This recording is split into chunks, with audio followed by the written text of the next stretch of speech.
Hello, এই সুমন, তোকে মনে করেছিলাম তুই ভালো হে, কিন্তু আসলে তুই জানোয়ারের বাচ্চা, সেটা আজকে আমরা প্রমাণ পেয়ে গেলাম।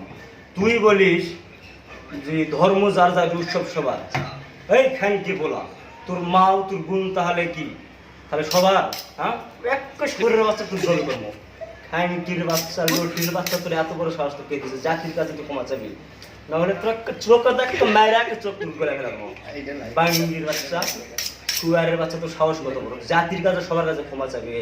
মা তার চোখ তোর মুসলমানের বীজ দেওয়া তো তৈরি নয়, তুই হলে হিন্দুর বীজে তৈরি খানকির বাচ্চা। আর জীবনে এরকম লাইফে আসা কোনো কথা বলবি না, যদি কোষ গ্রামের ছুটা বেরাবো শরীরের বাচ্চা, চপ একটা মারিছে কিন্তু লটির বাচ্চা। আর জীবনে এরকম ব্যবহারের কথাবার্তা করবি না। খানকির বাচ্চা, তোর রক্ত খারাপ, সুয়ারের বাচ্চা, তোকে ভালো মনে করেছিলাম, তুই আসলে ভালো নয়, সুয়ারের বাচ্চা। তোকে আমরা সবাই সাপোর্ট করি, সবাই ভালোবাসে, ভালোবাসার প্রতিদান তুই মুসলমানের শরীরে হিট করে দিচ্ছ তো, হ্যাঁ ওদের বাচ্চা। তুই পূজা মণ্ডপে যায়া তুই নাঙ্গেকের কাছে ভালো হইতেছস, হ্যাঁ এই শরীরের বাচ্চা, তুই মুসলমানের চলে তুই কেমনি এগুলা কথাবার্তা করিস? জাতির কাছে ক্ষমা চাবি, নইলে শরীরের বাচ্চা তুই সবই করবি তার বাচ্চা।